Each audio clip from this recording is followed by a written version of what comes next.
اے د دوالو جهانو مبارک سردار محمد مصطفی صلی الله علیه وسلم سور لسو کاله مخکې فرمایلی دي. څنګه اوس به درته مثال درکم، تاسو به پې پېښ وئ. هغه څه وایي حضور پاک؟ هغه وایي ویلون ویلون لمن یحدث، هغه سړی چې هغه خبرې کوي فیکذب او دې دروغ وایي. څه دپاره؟ لیضحک منه الناس، چې خلق وخاندي. ویلون له ویلون له ویلون له، د جهنم هغه کنده چې روزانه د جهنم او یو زره کاله او یا زره کاله ته امان غواړي، دا سړی به په هغه کنده کې پروت وي. نن سبا خلق دروغ دې دپاره وایي که نه وایي چې خلق وخاندي. مجلس جوړ کړي باقاعده، پخوا به دا مولا دو پیازا او بیربل دا به ناستو په مجلس کې، او داسې خبرې به یې کولې چې خلق به یې خندل.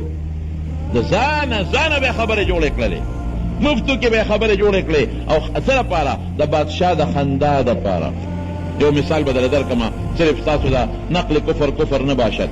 یو سړی راغی د بادشاه په دربار کې کېناسته، وی زه پیغمبر یم. دا ټوکه ټقاله ده، زه پیغمبر یم. بادشاه ورته وایي چې ستا معجزه وښایه، ځکه پیغمبر له خو معجزه په کار ده. سړی ورته وایي ته چې څه غواړې ما ته وایه. وایي ښه نو داسې وکړه چې شا به په دې میدان کې یو خټکۍ راله پیدا کړه، دلته یو خټکۍ ما ته حاضر کړه، نو بس زه به دا ستا معجزه شو، پیغمبري به دې ومنم. سړی ورته وایي ما له 3 ورځې مهلت راکړه، 3 ورځې مهلت را خټکۍ به در راوړم. بادشاه وي بیخ دې وله 3 ورځې نه چې ګنټه مې درکړه، نو اوس به بازار کې والې دلته به یې راوړم، مهلت نه در کوم، دا ځای به ما ته خټکۍ اوس حاضرې. او ته څه وایي؟ وایي ما د پیغمبرۍ دعوه کړې ده، خدایه مې نه ده کړې. خدای پاک یې 6 میاشتې کې پیدا کړي او ته ما له 3 ورځې مهلت نه راکړې.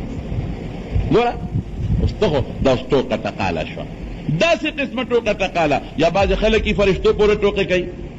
ما نه به قبر کې الله ته فرشته تپوس کوي چې دین دې څه دی، ایمان دې څه دی، او پیغمبر دې څوک دی. زه به وایم دا خبرې پرېږده، غزار چلوه. الله اکبر! دا قبر پورې او فرشتو پورې ټوکې کول دي، دا د کفر خبرې دي. نو بعضې وخت کې بعضې خلک لګي یو بل سره وي دا مونږ خوشطبي کوو. خوشطبي هغه وکړه چې مسلمان ته ضرر نی. خوشطبي هغه وکړه چې د خدای دین پورې مسخره او ټوکې نی. خوشطبي هغه وکړه چې هغې کې پیغمبر ته او قرآن ته هتک او بیزتی نی. نو بیا بېشکه نبی کریم صلی الله علیه وسلم دا خوشطبیتي کړې ده. یو ښځه وله راله نبي علیه السلام له، وی ما ته دا وکړه چې ما خدای جنت ته بولي. وی بوډاګانې خو به جنت ته نه دي. هغه ښځه بوډۍ وه، ښځه په جلا شوه چې خدای هسې لګیم تندې مې وسول او مونځونه کوم روژې نه کوم جنت ته به نه ځم. نبي علیه السلام ورته وی چاته وی واس کې ورته وی دا چې بوډۍ وي نو جنت ته به نه ځي، بوډۍ به نه ځي، تا به خدای پیغله کي ځوانه به دي کي نو جنت ته به داخله شي. دا اوس خوشطبیتي شوه. یو بل سړی راغی وی د الله رسوله ما له یو اوښ راکړه سفر له پې ځمه. وی ورشه دله د اوښ یو بچی ورکې، د اوښې بچی وله ورکې. هغه وی صاحب د اوښې په بچي څه کوم؟ په هغې زه سفر کولی شم، زه خو اوښ غواړم. ولې وی اوښ د اوښې بچی نیسه، اوښ در کوم د اوښې بچی در کوم. دې ته اوس خوشطبیتي وایي. او صحابه ورته څه وایي؟ الله رسوله انکه تداعبنا ای تمازحنا، ته خو موږ سره خوشطبیتي کوې او د خدای پیغمبر یې. وی او خوشطبیتي کوم خو انی لا اقول الا حقا، زه په دې ژبه ګورې هغه خبرې نه کوم چې خدای ته، رسول ته، قرآن ته او مسلمان ته ضرري. زه پرې رښتیا خبرې کوم. نو که رښتیا خبرې لکه موږ کله بشیرجان سره خوشطبیتي وکړو نو دا خیر دی، داسې خبره نه ده. زموږ د ده بېعزتي مقصود نه یې دی. کله کله وده شي خرلار شروع کړي نو د خرلار خو ځان له مسله ده که نه. دی خو دومره خرړېږي زه یم خلک چې ښه دې نشته، یعنې هغې به مونږ ته لوړه اوس خیرې کولې چې دا پسې بلا دې وړېدلي، دا خو په کوټه کې دننه راته ټکټر غریبي. نو دا خرلار ځان نه مسله. نو دې خرلار شروع کړي دلته نو دوله ټک اواز ورکړم چې دا خرلار یې غلی شي. نو دا خوشطبیتي دا په شریعت کې جایز ده، خو چې حق خبره کوې او د چا سپک او د چا ضرر پکې نه وي، پته راته ولګېده چې دغه بچی خبر کېږي او بیا یې کې جرم شو، بیا هم ګناه شوه.